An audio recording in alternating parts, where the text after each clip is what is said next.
మలాకి గ్రంథము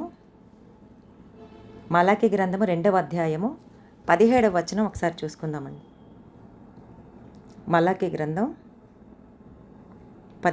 2వ అధ్యాయం 17వ వచనం.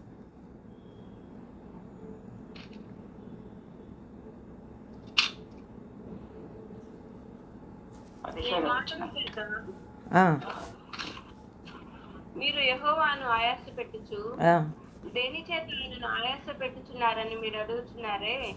దుర్మార్గులు యెహోవా దృష్టికి మంచివారు, వారు ఆయన యందు సంతోషపడును. లేక ఆయన న్యాయకర్తయగు దేవుడు ఏమాయనని చెప్పుకుంట చేతనే మీరు ఆయనను ఆయాస పెట్టుచున్నారు. చాలండి. ఇక్కడ మలాకి గ్రంథంలో అంటే మనం అందరం కూడా ఉపవాస ప్రార్థనలో ఉన్నాం కాబట్టి నేను ఇది చెప్పడానికి నేను సాహసం చేస్తున్నాను. ఇక్కడ ఏమని మాట్లాడుతున్నాడంటే మలాకి 2:17లో మన ఇశ్రాయేలు ప్రజలు అనమాట, దేవుని ప్రజలు. ఇశ్రాయేల్ ప్రజలు ఏమని చెప్తున్నారు? మీ మాటల చేత మీరు యెహోవాను ఆయాస పెట్టుచు దేని చేత అంటే ఇప్పుడు దేవుడు అంటున్నాడు, మీరు మీ మాటల చేత నన్ను ఆయాస పెడుతున్నారు అని అంటున్నాడు. దేవుడు చాలా చెప్పాడు, మీరు ఇలా తప్పు చేస్తున్నారు, మీరు ఆ పాపం చేస్తున్నారు, మీరు అన్యాయం చేస్తున్నారు, మీ క్రియలు నాకు మంచివిగా కనబడలేదు అని మిమ్మల్ని మీరు సరి చేసుకోమని అంటుంటే దేవుడికే వాళ్ళు ఎదురు తిరుగుతున్నారనమాట, ఎదురు మాట్లాడుతున్నారు. ఏమని మాట్లాడుతున్నారు? మనమైతే భయంతో వణికిపోతాం. ఎవరైనా మనకంటే పెద్దవాళ్ళు ఉన్నారు, మీరు ఈ తప్పు చేస్తున్నారని అన్నారనుకోండి, అప్పుడు మేమేం తప్పు చేసామని ఎదురు తిరుగుతామా? మన అధికారులకి మనం నోరు మూసుకొని ఉంటాం, కామ్గా 2 చేతులు కట్టుకొని కామ్గా ఉంటాం. ఏమైనా సణుక్కుంటే రూమ్ బయటకు వచ్చిన తర్వాత అప్పుడు చూడండి నేను అలా చేయలేదు కానీ ఇలా అన్నారు అలా అన్నారు అంటే అధికారుల దగ్గర మనం ఒక్క మాట కూడా మనం మాట్లాడం. అలాంటిది మన దేవుడు సార్వభౌమాధికారం కలిగిన దేవుడు. ఆయన అడుగుతున్నాడు, మీరు మీ మాటల చేత యెహోవాను ఆయాస పెడుతున్నారు కదా, నన్ను ఆయాస పెడుతున్నారంటే దేని చేత ఆయన ఆయాస పెడుతున్నామని చెప్పి అడుగుతున్నారు. తిరిగి మళ్ళా ఈ ప్రజలు తిరిగి క్వశ్చన్ వేస్తున్నారనమాట. అంటే ఎదురాడు ప్రజలుగా ఇక్కడ వాళ్ళు కనబడుతున్నారనమాట. వీళ్ళు ఎలా చెప్తున్నారంటే దుర్మార్గులు యెహోవా దృష్టికి మంచివాళ్ళు. చూసారా ఎంత బాగా వాళ్ళు ఏదో రీసెర్చ్ చేస్తున్నట్టుగా, అంటే వాళ్ళే అంత కాదో కనిపెట్టుకున్నట్టుగా. మొన్న నేను చెప్పాను కదా, డిటెక్టివ్స్ లాగా అనమాట. అంటే వీళ్ళు ఎంత డిటెక్ట్ చేశారో, ఎంత చూసారో. దేవుడంట దుర్మార్గులు యెహోవా దృష్టికి మంచివాళ్ళంట. ఒకప్పుడు ఎర్ర సముద్రాన్ని పాయలు చేసినప్పుడు వాళ్ళు ఎంతో వెట్టి పనులు చేస్తూ ఐగుప్తుల నుంచి దేవుడు వాళ్ళని తీసుకొచ్చినప్పుడు వాళ్ళకి సకల సమృద్ధినిచ్చి కనాన దేశానికి నడిపించినప్పుడు ఇవన్నీ కూడా మర్చిపోయారండి. మర్చిపోయి ఏమంటున్నారంటే దుర్మార్గులే యెహోవా దృష్టికి మంచివాళ్ళంట. దుర్మార్గులైన రకరకాల దేశ ప్రజల నుండి, ఆ సైన్యాధిపతుల నుంచి, ఆ రాజుల నుండి, ఎంతో రకాలైన కీడుల నుంచి దేవుడు తప్పించి ఇక్కడికి తీసుకొని వస్తే ఇక్కడ వీళ్ళు ఏమంటున్నారంటే దుర్మార్గులు యెహోవా దృష్టికి మంచివాళ్ళు అని అంటున్నారనమాట. వారి యందు ఆయన సంతోషపడినంట. చూసారా, అసలు దేవుడు అంటున్నాడు, నా కృప కొరకు కనిపెట్టుకుని వారి యందు నేను ఆనందించే దేవుడు అని అంటుంటే వీళ్ళేమంటున్నారంటే దుర్మార్గుల మీదంట వాళ్ళకి ఆయన సంతోషపడతాడని చెప్పి వీళ్ళు మాట్లాడుతూ ఉన్నారనమాట. అయితే దేవుడు అంటున్నాడు, వాళ్ళు అంటున్నారు న్యాయకర్తకు దేవుడు ఏమాయను అని చెప్పుకున్న చేతనే కదా మీరు ఆయన ఆయాస పెట్టుచున్నారు. మళ్ళీ దేవుడు న్యాయకర్త అని వీళ్ళకి తెలుసు. అందుకని న్యాయకర్త అయిన దేవుడు ఏమైపోయాడు? మాకు ఇంత కష్టం వచ్చేసింది, మాకు ఇంత నష్టం వచ్చింది, మేము దుర్మార్గంగా తిరుగుతారు వాళ్ళు. తిరిగినా సరే ఏమంటే వాళ్ళకి దేవుడు న్యాయం చేసేయాలన్నమాట. కానీ దేవుడు ఆయన సహజ సిద్ధమైన ఆయన మనసుకి, తర్వాత ఆయన యొక్క స్వభావానికి విరుద్ధంగా చేసే దేవుడు మన దేవుడు కాదండి. ఆయన తప్పు చేసిన వారిని శిక్షిస్తాడు. అలాగే ఆయన కృప కొరకు వేడుకొని వారిలో ఆయన సంతోషించి వాళ్ళని క్షమిస్తాడు. తమ పాపాల కోసం కన్నీరు కార్చి వారి పాపాలను ఒప్పుకొని దేవుడి సన్నిధిలో ప్రార్థన చేస్తే తప్పక ఆయన వారిని కరుణించి తన కరుణాహస్తాన్ని వారి మీద ఎత్తుతాడని చెప్పి మనకి బైబిల్ వాక్యం చెప్తూ ఉందన్నమాట. అయితే 1 కొరింథీయులకు రాసిన పత్రిక 3వ అధ్యాయం 3వ వచనం ఒకసారి చెప్దామండి, చూద్దాం. 1 కొరింథీయులు 3వ అధ్యాయం 3వ వచనం.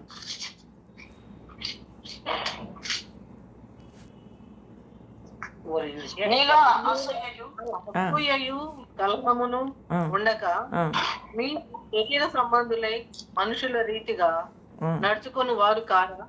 చాలండి. ఇక్కడ పౌలు గారు ఇక్కడ చెప్తూ ఏమంటున్నాడంటే మీలో అసూయ ఉంది, కలహం ఉంది. అంటే ఒకళ్ళ మీద ఒకళ్ళకి అసూయ. ఇప్పుడు మా పిల్లలే ఉన్నారండి, చిన్నోడు వస్తుంది, మోనా వస్తుంది. మోనా ఏమంటుందంటే చెల్లి రానంత వరకు కూడా నువ్వు నన్ను ఎంతో బాగా చూస్తావు, చెల్లి వచ్చిందంటే నన్ను అసలు ఇగ్నోర్ చేస్తావు అంటది. చిన్నోడు ఏమంటుందంటే నువ్వు అక్కనే బాగా ప్రేమిస్తావు, నన్ను అస్సలు పట్టించుకోవని చిన్నోడు అంటది అనమాట. వీళ్ళిద్దరికే పడదు, ఎందుకంటే అసూయ. ఒకళ్ళకంటే ఒకళ్ళు అంటే చాలా ఎంతో పొసెసివ్నెస్గా, అంటే చాలా పొసెసివ్గా ఫీల్ అవుతూ ఉంటారనమాట. అలాగే ఇక్కడ ఇజ్రాయేల్ ప్రజలు కూడా అవతల వాళ్ళకి ఏదైనా మేలు దేవుడు చేస్తే వీళ్ళు ఏమంటున్నారంటే అసూయ పడిపోతున్నారనమాట. అలాగే కలహం, వీళ్ళలో ఒకటే కలహమాడే ప్రజలుగా ఉన్నారు. అంటే దేవుడి దగ్గరే కలహం ఆడుతున్నారు వీళ్ళొచ్చి. నువ్వు న్యాయాధిపతి అని దేవుడు ఎక్కడున్నాడు, న్యాయకర్త అయిన దేవుడు ఎక్కడున్నాడు, అసలు మేమేం ఆయాస పెట్టాం, అసలు మీరెందుకు అసలు మేము ఆయాస పెట్టామని నువ్వు అనుకుంటున్నాం అని చెప్పి మలాకీ గారితో వీళ్ళు మాట్లాడుతూ ఉన్నారనమాట. అయితే ఇక్కడ పౌలు గారు చెప్తున్నారు, ఈ రెండు కూడా మీలో ఉన్నప్పుడు మీరు శరీర సంబంధమైన మనుష్య రీతిగా నడుచుకొనిచున్నారు కదా. అంటే శరీర సంబంధమైన మనుషులు అంటే ఏంటి, అన్నిలైన ప్రజల్లాగా మీరు నడుచుకోవటం లేదా?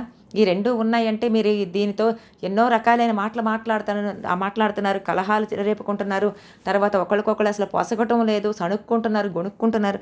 ఇవన్నీ ఉన్నాయంటే ఇవన్నీ మాటల వల్ల మీరు మనుష్య రీతిగా, అంటే లోకానుసారమైన మనుషుల్లాగా మీరు ప్రవర్తిస్తున్నారు కదా అని చెప్తూ ఒకసారి రోమిలికి రాసిన పత్రిక 10వ అధ్యాయం 12వ వచనం ఒకసారి చూద్దాం.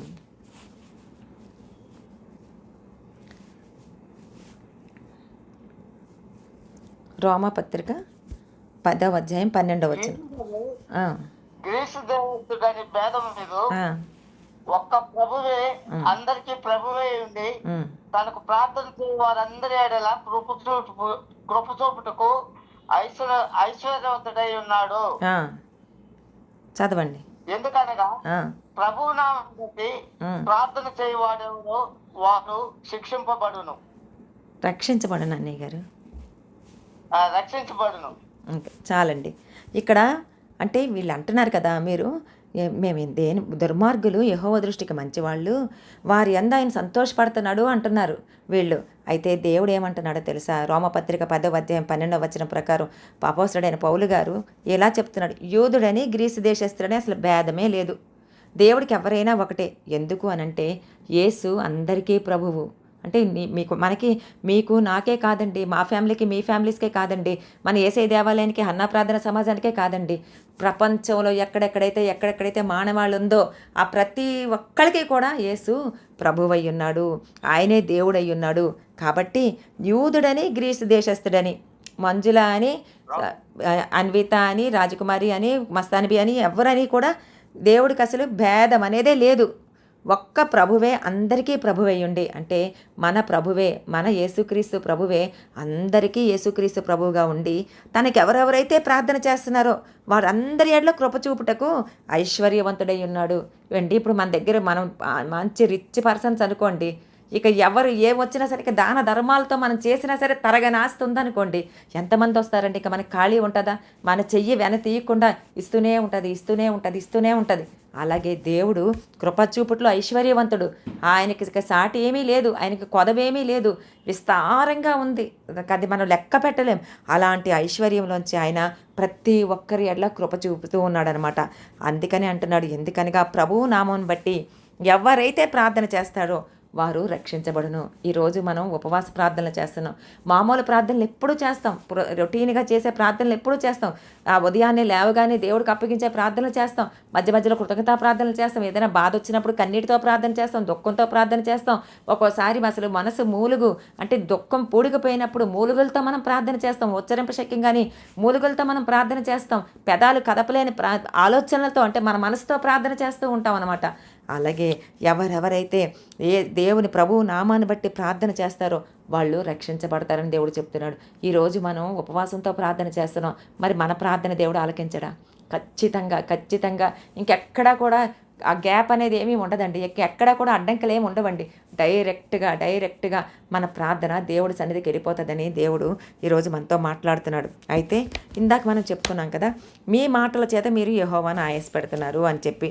అంటే వీళ్ళు ఏమంటున్నారు? దుర్మార్గులే యెహోవా దృష్టికి మంచివాళ్ళు, వాళ్ళు అందరూ ఆయన సంతోషపడుతున్నాడు అని వాళ్ళు చెప్తున్నారు. ఇలాంటి మాటలు అప్పుడప్పుడు మన దగ్గర కూడా మనం వినిపిస్తూ ఉంటాయండి.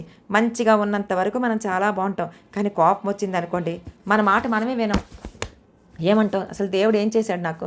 నేను ఈ రోజున నేను ప్రార్థన చేయలేను, ఇదిగో నాకు ఎంత కష్టం వచ్చింది, అసలు దేవుడు పట్టించుకున్నాడా, నా జీవితంలో అంతా నేను నష్టపోయాను కదా, నేను లాస్ అయిపోయాను కదా, దేవుడే ఉంటే నాకు ఇలా జరిగి ఉండేదా, దేవుడే కనుక అడ్డుకుంటే నాకు ఇలాగ జరిగి ఉండేదా అంటే ఇప్పుడు మనం చాలా బాగా ఎదిగిన విశ్వాసులం అండి.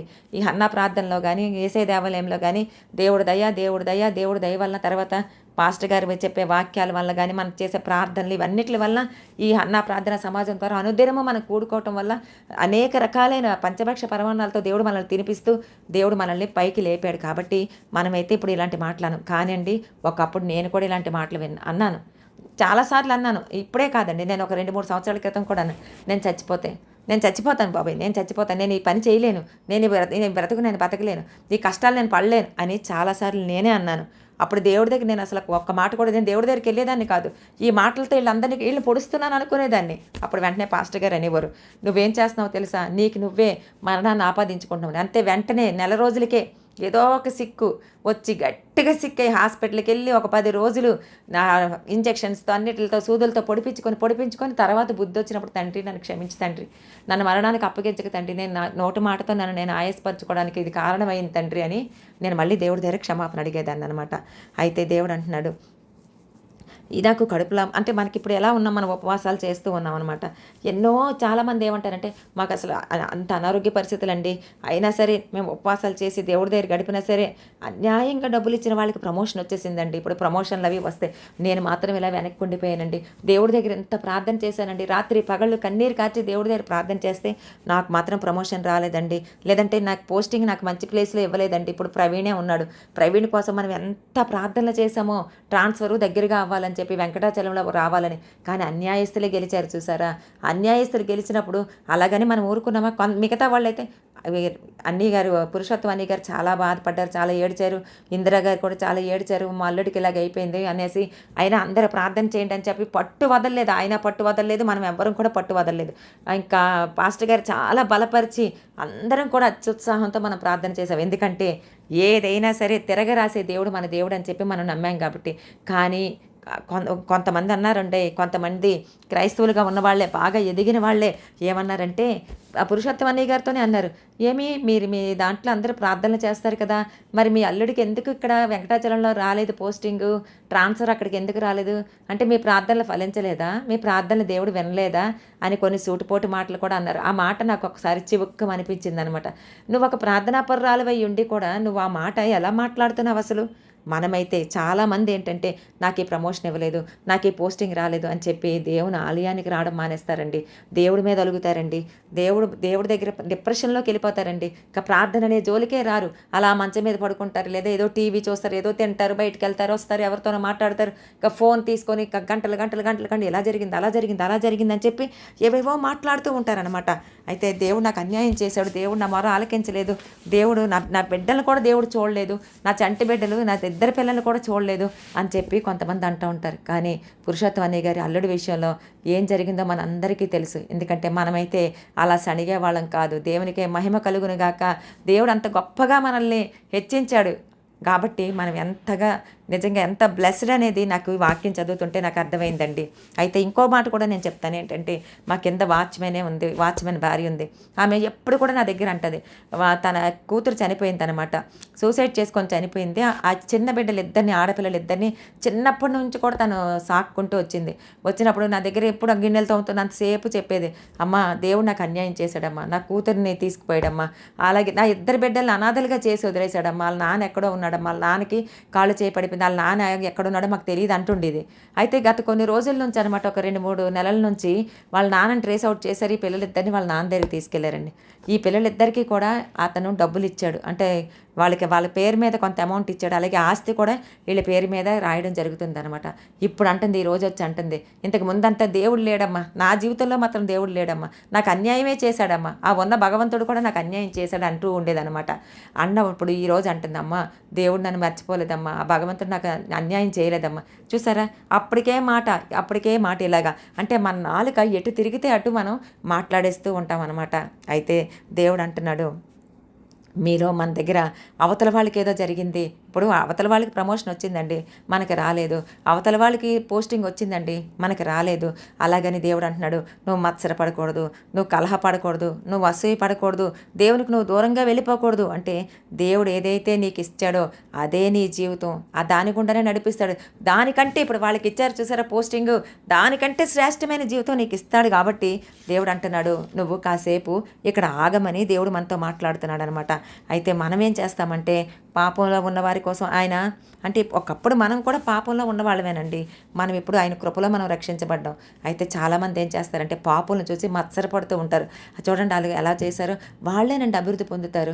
చూసారు వాళ్ళు ఎంతెంత ఇవన్నీ ఇలాగే చేస్తారు, అలా చేస్తారు. అయినా సరే వాళ్ళ దగ్గర కోటాను కోట్ల డబ్బులు ఉంటాయండి, వాళ్ళే దీవించబడిపోతూ ఉంటారండి. మనం మాత్రం కింద నేల చూపులే మనం చూస్తూ ఉంటామని చెప్పి అలా మనల్ని ఎదుటి వారిని వేలు పెట్టి చూపి తిరస్కరిస్తూ కూడా ఉంటామన్నమాట.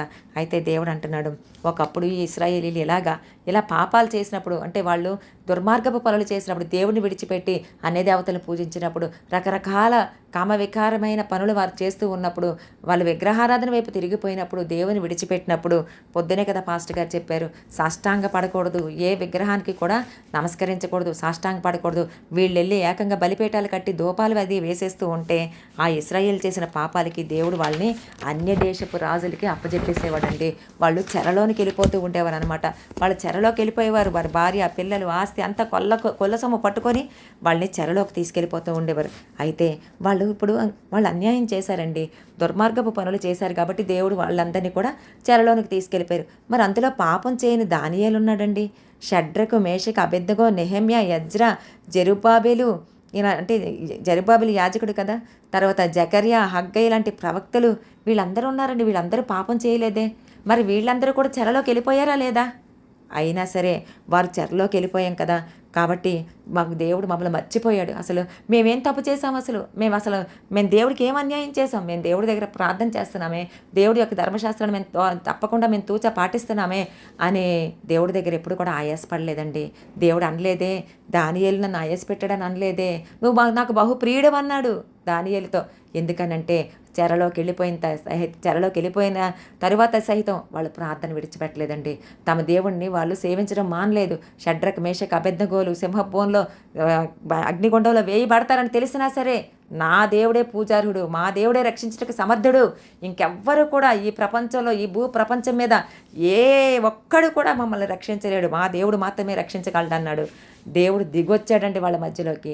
చెరలో సహితము ఆ దుర్మార్గపు కామ వికారపు చేష్టల వల్ల దేవుడు అన్య దేశాల్లోకి తోలివేసిన ఆ దేశాల్లో సహితం వాళ్ళు దేవుని కొరకు ఎంతో నిష్ఠగా నిలబడ్డారండి, ఎంతో పరిశుద్ధులుగా నిలబడ్డారు. అయితే దానియేలు సింహబోన్లో వేసినప్పుడు సైతం దేవుడు దానియేలుని పైకి లేపాడండి. ఎందుకంటే అలా జీవించారు, వాళ్ళ కోసం అలా జీవించారు. అయితే మోషే ఇజ్రాయేలీల కోసం ఫైట్ చేశాడండి. అయ్యో ఇజ్రాయేలీలకు అన్యాయం జరిగిపోతుంది, వాళ్ళు బాగా వీళ్ళని చంపేస్తున్నారు, వీళ్ళని కొట్టేస్తున్నారని చెప్పి ఒక గుద్దితే ఆ ఐగుప్తీయుడు చనిపోయాడు. అయితే ఇజ్రాయేల్ కోసం ఫైట్ చేసిన దానికోసం ఈయనేమైపోయాడంటే అడవుల పాలైపోయాడండి. హాయిగా రాజగృహంలో ఉండాల్సిన మోషే ఇజ్రాయేల్ ప్రజల కోసం, అంటే ఉగ్గు పాలతో తన తల్లి ఆ రాజప్రాసాదంలోకి వచ్చి మోషేని ఎలా పెంచిందో పాస్టర్ గారు మనతో చాలాసార్లు చెప్పారు. అలాగ పెంచినప్పుడు దేవుడు అంటే ఎంతో భయభక్తులతో పెరిగాడు. దేవుని యొక్క ఔన్నత్యాన్ని తెలుసుకున్నాడు. దేవుని ప్రజల కోసం ఏదైనా చేయాలి, దేవుని కోసం నేను పోరాడాలి అని అనుకున్నాడు. అప్పుడే నాయకత్వ లక్షణాలు అతను కలిగి ఉన్నాడు. ఎలాగైనా విడిపించాలి, వాళ్ళకి అన్యాయం జరగకూడదు, న్యాయం చెయ్యాలి, వాళ్ళని కష్టపెట్టకూడదు, కష్టపెట్టిన వాళ్ళని కొట్టాలి, తిట్టాలి అని అనుకోలేదు. కానీ ఆ రోజు తనున్న పరిస్థితుల్లో, ఆ సిట్యుయేషన్లో వాళ్ళకి అన్యాయం జరుగుతుంటే కొట్టగానే ఐగుప్తీయుడు చనిపోయాడండి. చనిపోయినప్పుడు అతను అడవుల పాలైపోయాడు. మంచి కోసం అడవుల పాలైపోయినప్పుడు అయితే అతను దేవుడిని విడిచిపెట్టేశాడని అనుకుంటున్నారా?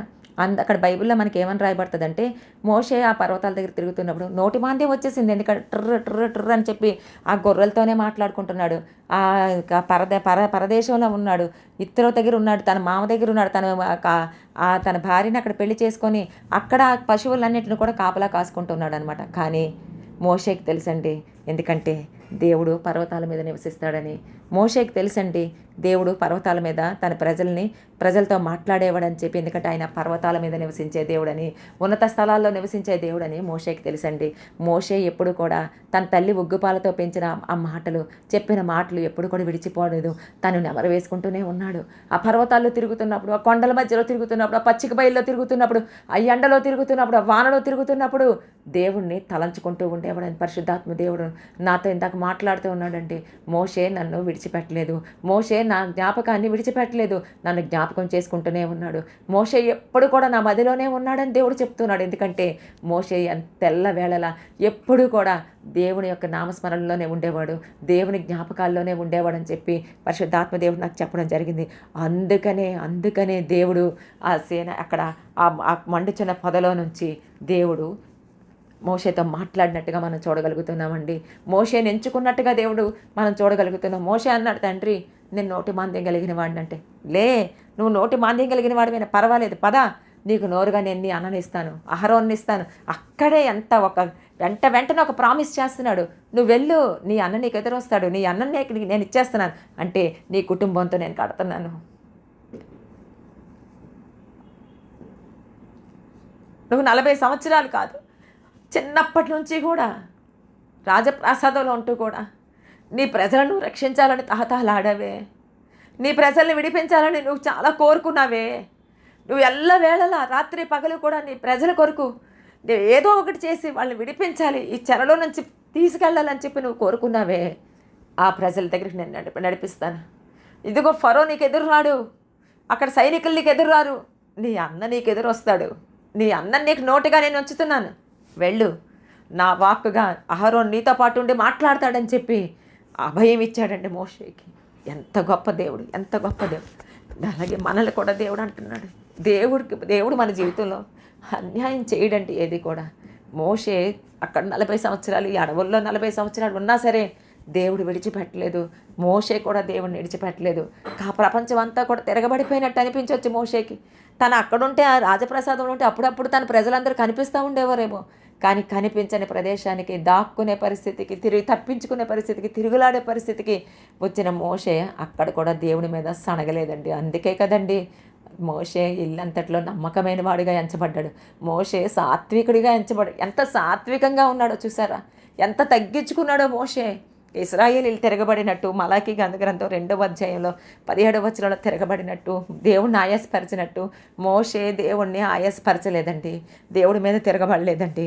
అందుకే మోషే ఇశ్రాయేలు ప్రజల్ని నడిపించే నాదుడయ్యాడు, నడిపించే యోధుడయ్యాడు, దేవుని యొక్క ఇల్లంతట్లో నమ్మకమైన వాడయ్యాడండి. అయితే దేవుడు అంటున్నాడు, పాపాత్ములతో పాటు దేవుడు మనకు కూడా శిక్ష విధిస్తున్నాడు. మనకి ఎంత అన్యాయం జరిగిందని ఎప్పుడైనా మనం పలికామా? అవతలోళ్ళు ఎలాగున్నారు చూడు, నాకు ఎలా జరిగిందో, దేవుడు నన్ను పట్టించుకోలేదు, నాకు చాలా అన్యాయం జరిగిందని మనం ఎప్పుడైనా పలికామా? దేవుడు అంటున్నాడు, ఇప్పటి వరకు కూడా, అంటే మనం ఇంకా స్టార్టింగ్ స్టేజ్లోనే ఉన్నాం. 15వ రోజులోకి వచ్చామంటే ఇంకా చాలా టైం ఉంది.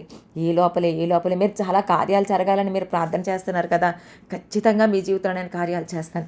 ఏ విషయంలో మీరు తప్పిపోయారు, ఏ విషయంలో దేవుడి దగ్గర సనిగారు, ఏ విషయంలో దేవుడి దగ్గర గొణిగారు, అవన్నీ కూడా ఒక్కసారి చూసుకొని, ఒక్కసారి పరీక్షించుకొని మీరు ప్రార్థన చేయమని దేవుడు మనతో మాట్లాడుతున్నాడండి. ఈరోజు చాలామంది క్రైస్తవులు రక్షణ పొందని అన్యుల వలె తమ జీవితంలో వారు ఆశించిన మేలులు జరగలేదని దేవుడి దగ్గర అలుగుతూ ఉన్నారండి, విసిగిపోతున్నారండి, దూరం అయిపోతున్నారండి, అసలు దేవుడిని అసలు మర్చిపోతున్నారు. చాలామంది ఏమంటారంటే, అన్యులు పాస్టర్ గారు వచ్చి మాకు ప్రార్థన చేస్తే మా ఆయనకు బాగుంటే మేము చర్చికి వస్తాం, లేదంటే మా ఇంట్లో కనుక ఈ కార్యం జరిగితే 2 అరటిపళ్ళు తీసుకొని వస్తాం, 2 యాపిల్స్ పళ్ళు తీసుకొని వస్తాం, 2 కొవ్వొత్తులు వెలిగిస్తామంటారు. అలాగైపోయారు ఏంటండి క్రైస్తవులు?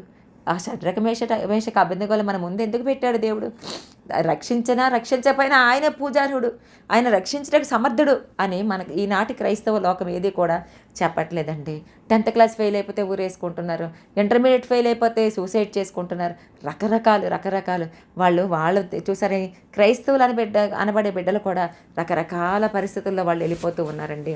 కానీ దేవుడు అంటున్నాడు, మీరు నా వైపు తిరగటం లేదు, నన్ను ఆయాస పెడుతున్నారు, మీ చర్యల వల్ల నన్ను ఆయాస పెడుతున్నారు, మీ మాటల వల్ల నన్ను ఆయాస పెడుతున్నారు అని చెప్పి దేవుడు మనతో మాట్లాడుతున్నాడు. ఆనాడు ఇశ్రాయేల్తో మాట్లాడినట్టే ఈరోజు క్రైస్తవులము అని అనిపించుకునే ప్రతి ఒక్కరితో కూడా దేవుడు మాట్లాడుతున్నాడండి. అందులో మనం ఏమంటున్నాము, కోపంలో ఆవేశంలో మాట్లాడే మాటల వలన మనకు అపాయం కలుగుతుంది. అవతల వాళ్ళ కోసం మనం మాట్లాడి వాళ్ళకే చేస్తున్నాడు దేవుడు వాళ్ళ దగ్గరే సంతోషిస్తున్నాడు, వాళ్ళకే అన్నీ చేసేస్తున్నాడు అని అంటున్నాడు. అయితే ఒకసారి చూద్దామండి, రోమాపత్రిక 2వ అధ్యాయం 1వ వచనం ఒకసారి చూద్దాము.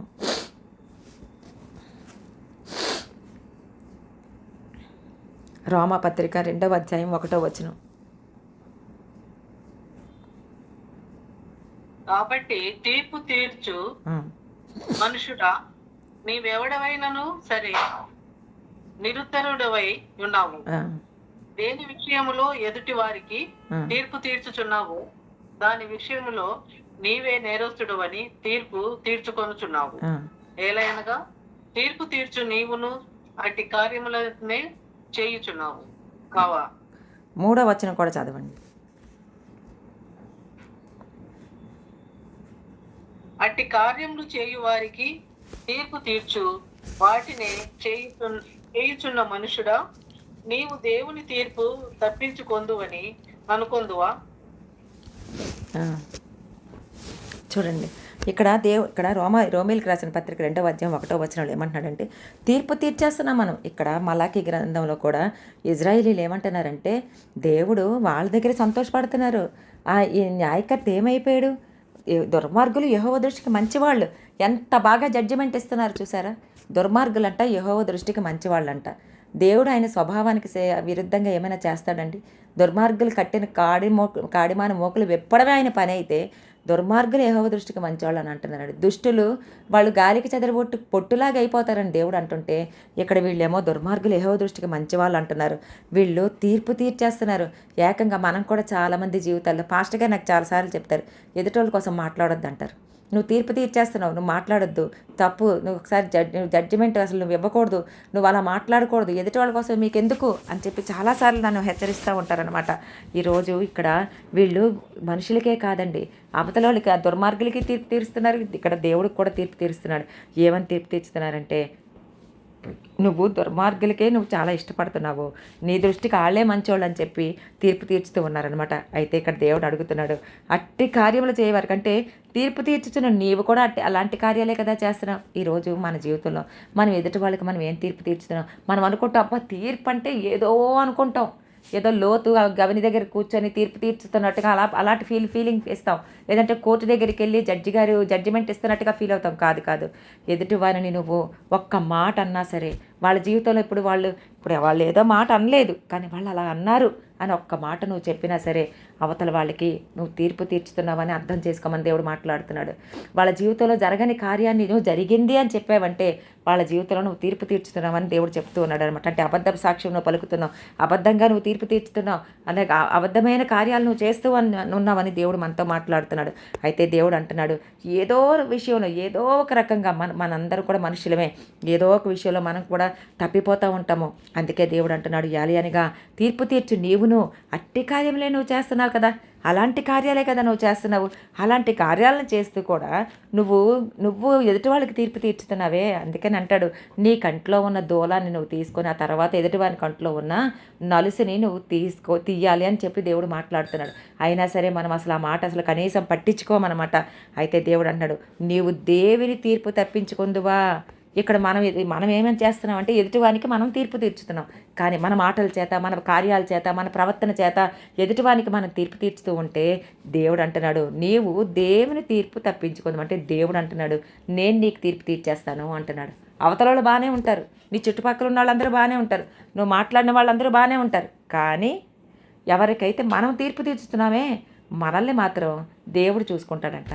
అమ్మో, యెహోవా చేతిలో పడుట బహు భయంకరము, ఎంత ఘోరం కదా. ఇంకేమైనా ఉందా చెప్పండి? పగ తీర్చుట నా వశము, నాకు అప్పచెప్పే, నేను పగ తీర్చుకుంటాను అంటున్నాడు. ఈరోజు తీర్పు తీర్చుదని ఇక్కడ స్టైల్గా రాయబడింది, పాష్గా రాయబడింది అని అనుకోవద్దండి. దేవుడు మన మీద పగ తీర్చుకుంటానని దేవుడు మాట్లాడుతున్నాడు.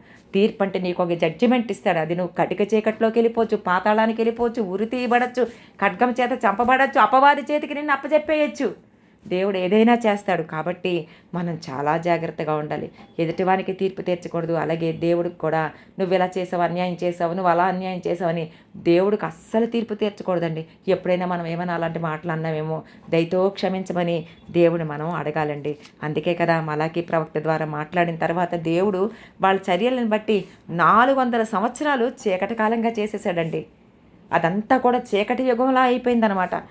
దేవుడు కానీ దేవుని వాక్ అనే కానీ అసలు దేవుని తాలూకా ఉనికే అక్కడ అసలు కనబడకుండా, మాట వినబడకుండా అలా చేశాడు దేవుడు. ఈరోజు మనం ఎలాగున్నాం?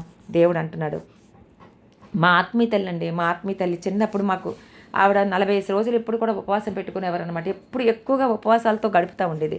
ఆవిడ ఏం చేశారంటే వాళ్ళ భర్త కోసం ఒకసారి 40 దినాలు పెట్టుకున్నప్పుడు మేమందరం కూడా ఉన్నాం.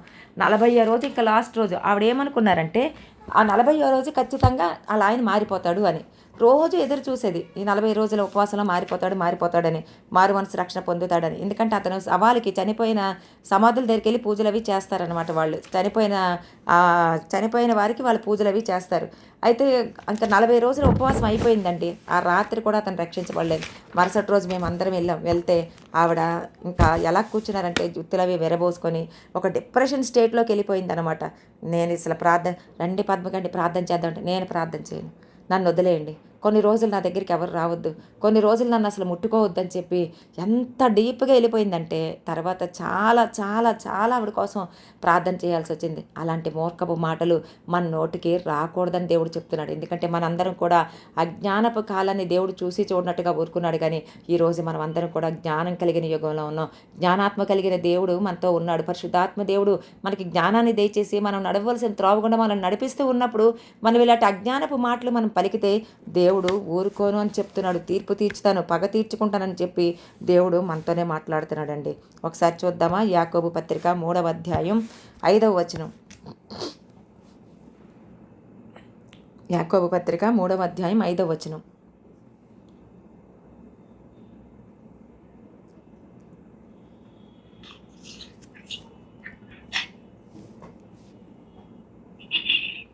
అలాగుననే నాలుక కూడా చిన్న అవయవమై ఉన్నను బహుగా అదిరిపడును. ఎంత కొంచెము నిప్పు ఎంత విస్తారమైన అడవిని తగులబెట్టును. చాలండి. ఇక్కడ నాలుక కోసం మనకి యాకోబు పత్రికలో మనకి రాయబడుతుంది. మనందరికీ తెలిసిందే నాలుక చాలా చిన్న అవయవమే, కానీ బహుగా ఆధారపడుతుంది దానికి. ఎందుకంటే పాస్టర్ గారు అంటే బెల్లు బ్రేకులు ఏమి ఉండవు అని, అంటే ఎముకలు అవేమి ఉండవు, చక్క నరాలు మెత్తటి సాఫ్ట్ మాంసమే ఉంటుంది కాబట్టి అవి కండ మాత్రమే ఉంటుంది కాబట్టి అది బహుగా ఆధారపడుతుంది అనమాట. అంటే నీ దగ్గర నీ మాట, నా దగ్గర నా మాట, ఎలా అయినా మాట్లాడేయగలదు. అయితే మీ దగ్గర పొగడగలదు, లేదా తిట్టగలదు, లేదంటే గుసగుసలాడగలదు, ఏమైనా చేయగలదు అనమాట. అయితే ఇక్కడ అంటున్నాడు నాలుక అగ్ని. ఈ అగ్ని చిన్న నిప్పు విస్తారమైన అడవిని తగిలిపెడుతుంది కదా, అలాగా ఎంతోమంది తొట్టుపడడానికి, ఎంతోమంది రక్షణలోంచి జారిపోవడానికి, ఎన్నో కుటుంబాలు నాశనం అయిపోవడానికి కూడా ఈ నాలుకే కారణం. కాబట్టి అది కిందకెళ్తే ఉంటుందండి. ఏ నరుడు కూడా దాన్ని సాధు చేయలేడు. అంటే అంత కష్టం అనమాట నాలుకని స్వాధీనంలో పెట్టుకోవడం. అది మరణకరమైన విషంతో ఉంది. దేవుడు అంటున్నాడు నాలుక కోసం అది మరణకరమైన విషం, దాంతో నింపబడింది. దాన్ని ఎంత జాగ్రత్తగా నువ్వు చూసుకుంటావో. కాబట్టి సామెతల గ్రంథంలో ఉంది కదా, జీవము మరణము నీ నాలుక వశం.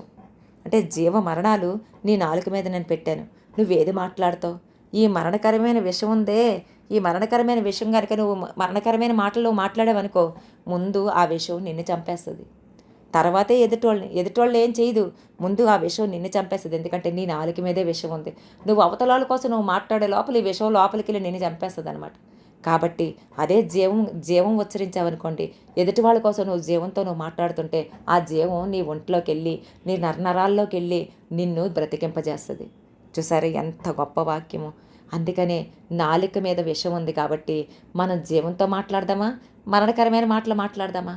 దేవుడు అంటున్నాడు నువ్వు జీవంతో కూడిన మాటలు మాట్లాడితే, అంటే ఎదుటివానికి దేవా వాళ్ళ జీవితాల్లో జీవం కలిగించు, వాళ్ళ అనారోగ్య విషయంలో జీవం కలిగించు, వాళ్ళకి స్వస్థత కలిగించు, వారి ఆర్థిక విషయంలో జీవం కలిగించు, వారి యొక్క పిల్లల అభివృద్ధి విషయంలో జీవం కలిగించు, వివాహ విషయంలో అభివృద్ధి కలిగించు, రక్షణ పొందని వారి విషయంలో అభివృద్ధి కలిగించని నువ్వు ప్రార్థన చేస్తే దేవుడు అంటున్నాడు నీ ఇంటికి, నీ ఒంటికే కాదు, నీ ఆత్మీయ జీవితానికే కాదు, నీ కుటుంబం యావత్తుకి, నువ్వు ఎవరెవరి కోసమైతే ఏ పరిస్థితి కోసమైతే నువ్వు చేస్తున్నావో ఆ పరిస్థితులన్నిటిలో కూడా దేవుడు నీకు నీకు జీవం కలిగిస్తానని దేవుడు నీతో మాట్లాడుతూ ఉన్నాడు అనమాట.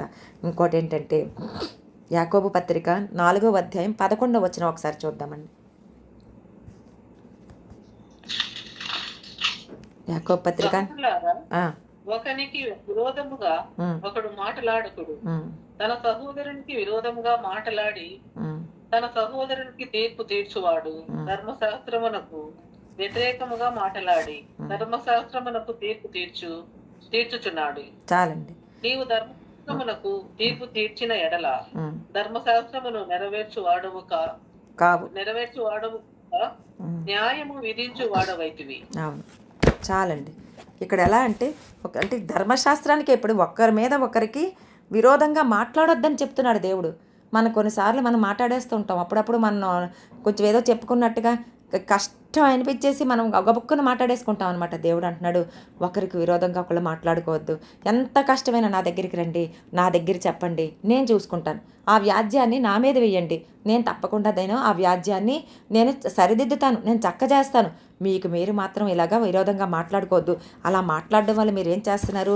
ధర్మశాస్త్రానికి వ్యతిరేకంగా తీర్పు తీరుస్తున్నారు. ఏకంగా మీరు ధర్మశాస్త్రానికే మీరు జడ్జిమెంట్ ఇచ్చేస్తున్నట్టుగా ఉంది, దాన్ని నెరవేరుస్తున్నట్టుగా లేదు అని చెప్పి దేవుడు మనతో మాట్లాడుతున్నాడు. అందుకే యేసుప్రభు అంటున్నాడు, మీ మాట ఉప్పు వేసినట్లు కృపాసహితంగా ఉండాలి.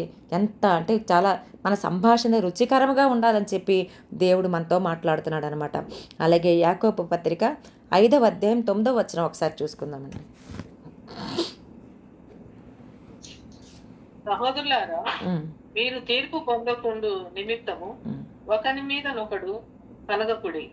ఇదిగో న్యాయాధిపతి వాకిట నిలిచి ఉన్నాడు. చాలండి. ఇక్కడ మనం తీర్పు పొందకుండా నిమిత్తము అంటే రేపొద్దున ధవళ సింహాసనం దగ్గర యేసుప్రభు మనకి తీర్పు తీర్చే దగ్గర కూడా మీరు తీర్పు పొందకుండా నిమిత్తం ఇంత ధర్మక్రియలు చేసి ఇంత ఆత్మీయ జీవితం జీవించి ఒక చిన్న మాటలో మనం తప్పిపోతే మనం తీర్పులోకి వెళ్ళిపోతామని దేవుడు చెప్తున్నాడండి.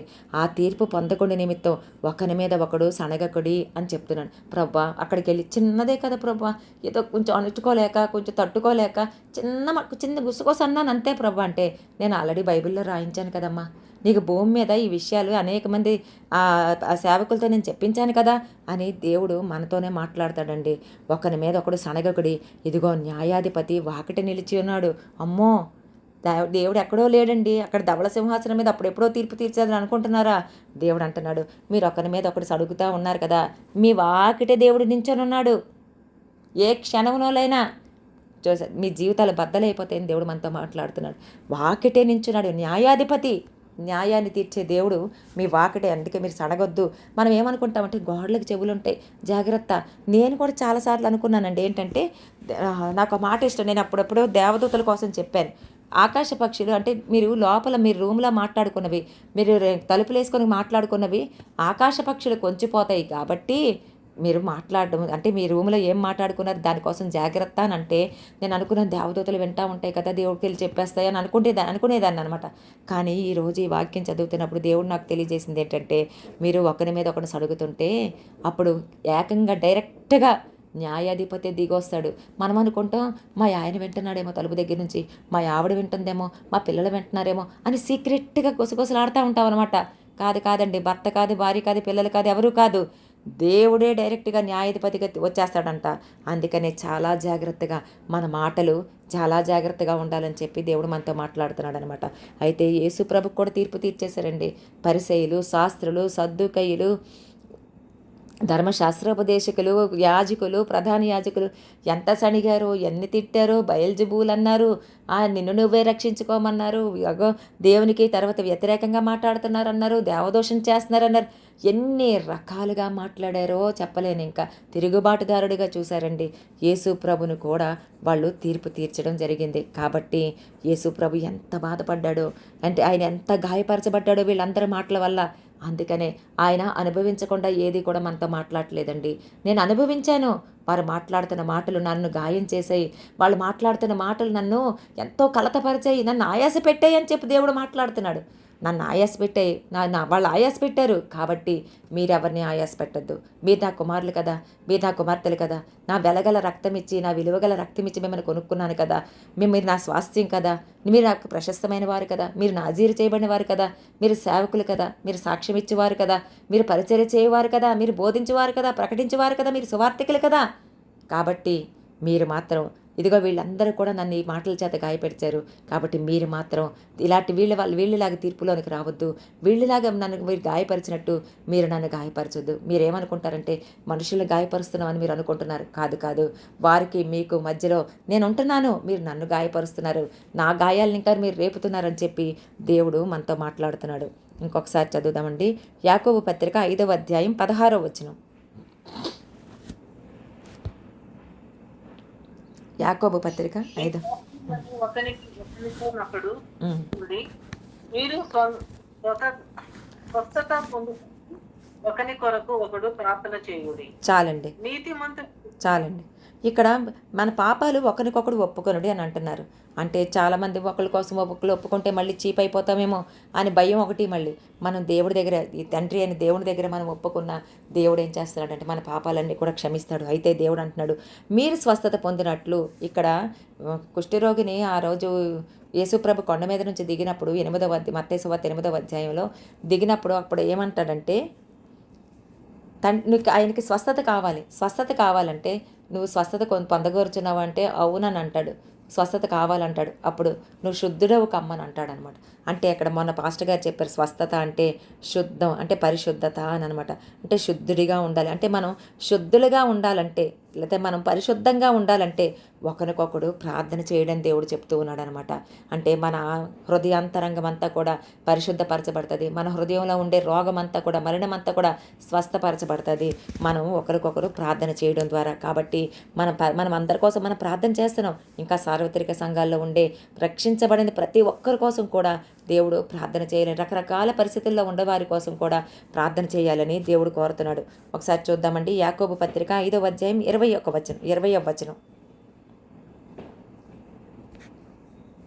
పాపిని వాని తప్పు మార్గము నుండి మళ్లించువాడు మరణం నుండి ఒక ఆత్మను రక్షించి అనేక పాపములను కప్పివేయునని తాను తెలుసుకొనవలెను. చాలండి. ఇక్కడ ఎవరైతే పాపులుగా ఉన్నారో ఎంత ఘోర పాపినైనా సరే దేవుడు క్షమించే సిద్ధమైన మనసు కలిగిన దేవుడు అండి. వ్యభిచారం చేసిన వాళ్ళే వచ్చారండి. ఆ పాపాన్ని మన అలాంటి వాళ్ళు మన దేవుని ఆలయానికి తీసుకొని వచ్చి లేకపోతే గజ్జె దొంగ వస్తున్నాడండి, అలాంటి వాళ్ళు దేవుని ఆలయానికి తీసుకొని వచ్చిన తర్వాత వారి తప్పులన్నీ కూడా ఆయన దేవుడు క్షమించేస్తాడు. ఒక సాధారణమైన వ్యక్తిగా దేవుడి దగ్గర ఒక దీన మనసు కలిగిన బిడ్డగా అతను మారిపోయిన తర్వాత ఆ ఆత్మను రక్షించి అనేక పాపాలని కప్పివేసేటట్టుగా ఎవరు ఒక సాధనంగా ఉన్నారో తెలుసా అండి? మనమేనండి. కానీ మన క్రైస్తవులు ఏం చేస్తారో తెలుసా? ఎవరైనా తప్పు చేసి వాళ్ళు ఎలాగో మారు మనసు పొంది కింద మీద పడి మొత్తానికి ఎలాగో ఒకలాగా దేవుడు ఎవరో ఒకరి ద్వారా పైకి లేపి బలపరిచి మళ్ళీ దేవుని ఆలయానికి తీసుకొని వస్తే వేలు పెట్టి చూపి తిరస్కరించేస్తూ ఉంటారని. నువ్వు ఈ పాపం చేసింది ఆ పాపం చేసిందని వెనక నుండి వెన్నుపోటు పొడుస్తూనే ఉంటారు. ఆ పాపులను అసలు చేర్చుకోరు చాలామంది చర్చిల్లో. అయితే వీళ్ళు పాపం చేశారు, వీళ్ళు అపవిత్రులు, వీళ్ళు రాకూడదు అని చెప్పి చాలా చర్చలు అయితే చేర్చుకోరండి. కానీ దేవుడు ఏమంటున్నాడు తెలుసా? ఒక్క పాపి వాని తప్పు మార్గం నుండి ఒక పాపిని మనం మళ్ళిస్తే అనేకమైన మరణకరము నుండి అంటే మరణము నుండి ఒక ఆత్మను రక్షించి అనేక పాపాలని కప్పివేసేటటువంటి ఒక సాధనంగా మనం ఉన్నామని దేవుడు సంతోషిస్తూ ఈరోజు మన కోసం చెప్తున్నాడండి. హల్లెలూయా, దేవునికి స్తోత్రం కలుగును గాక. ఈరోజు హన్నా ప్రార్థన సమాజం హల్లెలూయా ఉపవాసం మామూలుగా ప్రార్థన చేసి అనేకుల కోసం మనం ప్రార్థన చేస్తున్నాం, అనేకుల పాపాల కోసం మనం ప్రార్థన చేస్తున్నాం, అనేకులు రక్షించబడాలని ప్రార్థన చేస్తున్నాం. ఇప్పుడు ఉపవాసంలో మరింతగా మనం ప్రార్థన చేస్తున్నామండి. ఎంతోమంది పాపాలు కప్పివేయబడుతున్నాయని దేవుడు మనతోనే చెప్తున్నాడు. నువ్వు ఒక నీతి సాధనంగా ఉన్నావు, నువ్వు నా కొరకు నువ్వు పనిచేసే ఒక గొప్ప సాధనంగా ఉన్నావు, అనేక పాపాలని కప్పివేసే మరణం నుండి తప్పించే ఒక జీవం కలిగిన ఒక గొప్ప సాధనంగా ఉన్నావని చెప్పి దేవుడు మన కోసం గర్వంగా ఈరోజు చెప్తూ ఉన్నాడండి. దేవునికి మహిమ కలుగును గాక. ఇంకొక మాట చెప్తానండి. యాకోబు పత్రిక 4వ అధ్యాయం 7వ వచనం ఒకసారి చదవండి.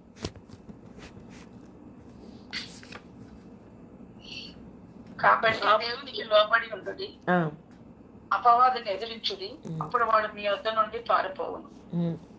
చదవండి. ఇంకా దేవుని యొద్దకు రండి, అప్పుడు ఆయన మీ యొద్దకు వచ్చును. పాపలారా మీ చేతులను శుభ్రం చేసుకొనుడి, విమనస్కులారా మీ హృదయం పరిశుద్ధపరచుకొనుడి. చదవండి. వేకులపడుడి, దుఃఖపడుడి, ఏడవుడి.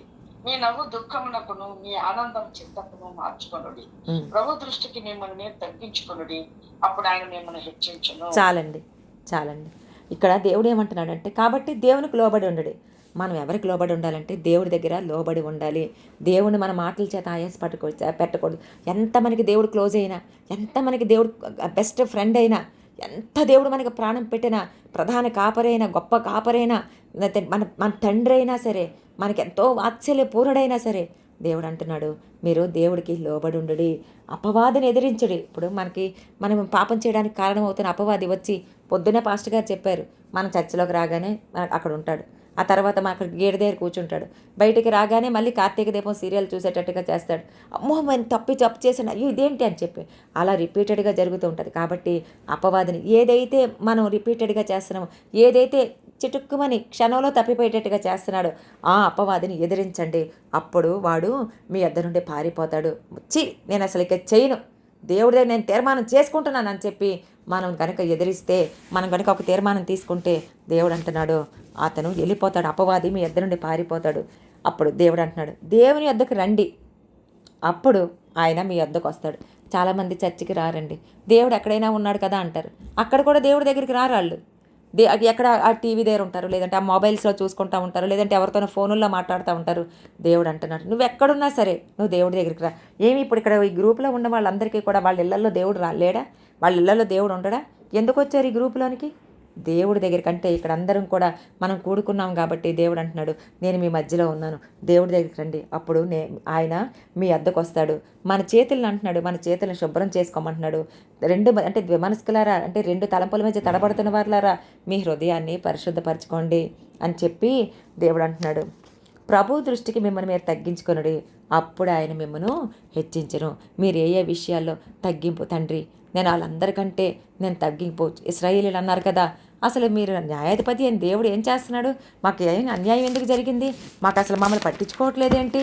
దుర్మార్గులకి అంటే వాళ్ళ దగ్గర చాలా సంతోషపడుతున్నాడు, దుర్మార్గులు అంటే యెహోవా దృష్టికి మంచివాళ్ళని అనుకుంటున్నాడు అని చెప్పి అసలు న్యాయకర్తకు దేవుడు ఏమాయను అని అనుకోకుండా, న్యాయకర్త అని దేవుడు ఖచ్చితంగా మనల్ని హెచ్చిస్తాడని నమ్మి దేవుని దృష్టికి మనల్ని మనం తగ్గించుకుంటే, దేవుడు మనందరినీ కూడా మనం కోరుకున్న రేవు దిశగా దేవుడు హెచ్చించునుగాక. ఆమేన్ ఆమేన్ ఆమేన్. దేవుడి వాక్యం దీవించునుగాక. ఆమేన్ ఆమేన్.